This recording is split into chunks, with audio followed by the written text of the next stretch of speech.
आज मैंने विधानसभा में निवेदन किया है। मेरी पत्नी अमृता फडणवीस इन्होंने एक एफआईआर दाखिल की है, जिसमें उनके माध्यम से भ्रष्टाचार करके और ब्लैकमेल करके दबाव बनाकर किस प्रकार से अपनी केसेस वापस लेना, भ्रष्टाचार करना, इसकी कोशिश की गई, इसके बारे में एफआईआर है। अनिल जयसिंघानी ये एक बुकी है जो पिछले करीब 4 से 5 सालों से एब्सकॉन्डिंग है। देश के भिन्न भिन्न राज्यों में उनके ऊपर 14 केसेस चल रही है और उनकी बेटी अनिक्षा जो पढ़ी लिखी है और संभ्रांत नज़र आती है, उन्होंने पहले 2015-16 में मेरी पत्नी से संपर्क किया था, बाद में कोई संपर्क नहीं था। और जिस समय महाराष्ट्र में एमवीए की सरकार आई, उसके बाद 2021 से वह वापस मेरी पत्नी के संपर्क में आई। उस समय उन्होंने ये बताया कि मैं ड्रेस डिज़ाइनर हूँ, मैं ड्रेस डिज़ाइन करती हूँ, आप मेरे ड्रेसेस पहनिए। मैं आर्टिफिशियल ज्वेलरी का काम करती हूँ। और धीरे धीरे मेरे पत्नी का विश्वास संपादित करने की कोशिश की। मेरी माँ गुजर गई है, उस पर मैंने किताब लिखी है, आप उस किताब का विमोचन कीजिए। मैं 50 प्रमुख महिलाओं में आई, मेरा स्वागत कीजिए। ऐसी कई चीज़ें बताकर वो बहुत करीब आई और फिर उसने एक बार ये कहने की कोशिश की कि मेरे जो पिताजी है वो पुलिस को इन्फॉर्म करते थे, बुकीज को पकड़ कर देते थे और उसके बदले में पैसा मिलता था और ये काम में आप मुझे मदद कीजिए। और ये बोलना उसने शुरू किया। जैसे सरकार बदली और हमारी सरकार आई, उस समय ये बोलना शुरू किया तो मेरी पत्नी ने बहुत स्पष्ट रूप से कहा कि हमारा काम नहीं है। फिर उसने कहा मेरे पिता को फंसाया गया है, उनके ऊपर गलत केसेस लगाए गए हैं। तब मेरी पत्नी ने बहुत स्पष्ट शब्दों में कहा कि आपको अगर फंसाया गया तो आप एक निवेदन डीसीएम को दीजिए, वे उस पर देखेंगे। लेकिन धीरे धीरे ऐसा ध्यान में आया कि ये कुछ गलत काम कर रही है और फिर उसने एक दिन ये कहा कि मेरे पिताजी को छुड़ाने के लिए हम 1 करोड़ रुपया लेने को तैयार है। और उसके बाद कई बातें और कही और मेरी पत्नी ने उसके बाद उसको ब्लॉक किया। ब्लॉक करने के 2 दिनों बाद, यानी मोबाइल पर ब्लॉक किया, ब्लॉक करने के 2 दिन बाद एक अननोन नंबर से कुछ मैसेजेस और कुछ वीडियोस आए और उसके बाद उसमें जिन्होंने भेजे थे वो अनिल जयसिंघानी थे कि आपने मेरी बेटी को ब्लॉक किया, आप अनब्लॉक कीजिए, हमको हमारी सारी केसेस वापस ले लीजिए। और कुछ और डिमांड्स की गई, ये करिए नहीं तो ये जो वीडियो है हम सार्वजनिक करेंगे। अब ये वीडियो क्या है, तो इसमें वो मेरी पत्नी को एक हार पहना रही है, मेरी पत्नी को अंगूठी पहना रही है, यहाँ तक तो ठीक है। लेकिन 2 वीडियो ऐसे तैयार किए हैं कि जिसमें एक वीडियो में वो बाहर कहीं पर एक बैग में पैसे भर रही है और बाद में उसी प्रकार की बैग वो मेरे घर में काम करने वाली महिला को दे रही है और फिर उसने कहा कि मैंने पैसा दिया है।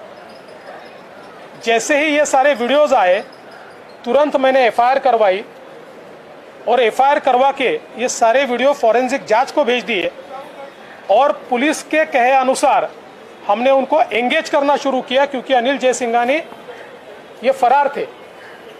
फॉरेंसिक में ये तो बिल्कुल क्लियर कट रिपोर्ट आया कि जो पैसे भरी हुई बैग है और जो दी हुई बैग है उसमें अंतर है, और फ्रेम बाय फ्रेम बहुत क्लियर कट वो सारी बातें एस्टेब्लिश हुए, उसका क्लियर कट रिपोर्ट भी आया। लेकिन फिर भी हम उनको एंगेज कर रहे थे, और जब एंगेज कर रहे थे ऐसे समय इतनी सारी बातें रिकॉर्ड पर आई है। कई नेताओं के नाम आए हैं, कुछ अधिकारियों के नाम आए हैं, और ऐसा मानना है कि शायद एमवीए की सरकार में अपनी केसेस वापस लेने के लिए इस कॉन्स्पिरेसी की शुरुआत उन्होंने की थी, और सरकार बदल गई तब उनके ध्यान में आया कि अब ब्लैकमेल करके हम अपनी केसेस वापस ले सकते हैं। इसमें ये जो एफआईआर हुई थी उसके बाद ये सारी चीज़ें हम लोगों ने रिकॉर्ड पर लाई, उसी समय लाई। एफआईआर इसलिए डिक्लेयर नहीं किया था क्योंकि ये जो एब्सकॉन्डिंग व्यक्ति था इसको पकड़ना था, इसके साथ एंगेज कर रहे थे, क्योंकि ये वीपीएन से बात करता था, ये नंबर से बात नहीं करता था।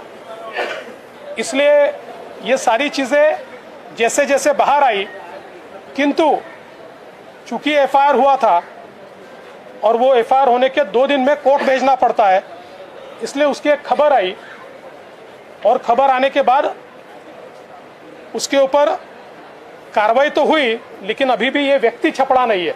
शायद इसके कारण वो अलर्ट हुआ है, पर पुलिस उसको ढूंढ रही है। लेकिन मैं ऐसा मानता हूं कि राजनीति में ये बहुत ही निचला स्तर है। मैं किसी के ऊपर अभी आरोप नहीं करता, क्योंकि उस व्यक्ति ने ऐसे ऐसे लोगों के नाम लिए हैं, तो उसमें से कितनी चीज़ें सच है और कितनी झूठ है, ये सारी चीज़ें तफ्तीश के बाद ही ध्यान में आएगी।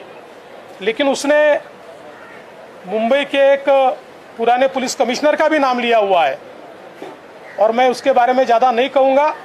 लेकिन जब मैंने पुलिस में पता किया तो जिस समय ये सरकार थी उस समय उसकी केसेस वापस लेने की कार्रवाई शुरू हुई थी, उसके ऊपर कुछ नोटिंग भी हुआ है। तो मुझे लगता है कि कुल मिलाकर ये जो कॉन्स्पिरेसी है, ये व्यक्ति जब छपड़ेगा तो पूरी कॉन्स्पिरेसी बाहर आएगी।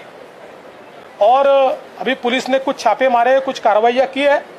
मैं इससे ज़्यादा इसलिए नहीं बोलना चाहता कि पुलिस की तफ्तीश में मैं ज़्यादा दखलंदाजी नहीं करना चाहता, किंतु मुझे लगता है कि जो मैं लगातार कह रहा था कि जिस समय पुरानी सरकार थी कुछ प्रयास किए जा रहे थे, वो तो अलग प्रयास थे, एक नया प्रयास ये सामने आया है, और इसके एविडेंस जैसे ही मुझे मिलेंगे तो मैं बाकी बचे हुए एविडेंस भी आपके सामने लाऊंगा।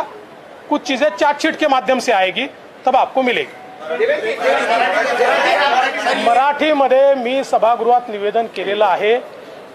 हिंदीत झालं नव्हतं म्हणून हिंदीच्या सगळ्या पत्रकारांची विनंती होती की हिंदीत निवेदन करावं, म्हणून मी हिंदीत निवेदन केलं आहे।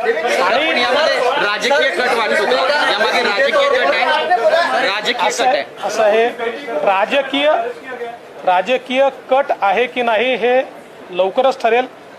इतक्या वेगवेगळ्या लोकांचे नावं घेतले आहेत, पण एकीकडे प्रायव्हेटली ते सांगतात की यांनी सांगितलं, मग इनडायरेक्टली परत मेसेज पाठवतात की तुम्ही म्हणाल त्याचं नाव घेऊ। याचा अर्थ अशा लोकांवर विश्वास ठेवता येत नाही, आणि म्हणून जोपर्यंत पुरावा हाती येत नाही तोपर्यंत त्या संदर्भात मी बोलणार नाही। सुप्रीम कोर्ट में वायरल हो गए थे, और इससे पहले भी एक पूर्व मंत्री ने आप पर कुछ आरोप लगाए थे।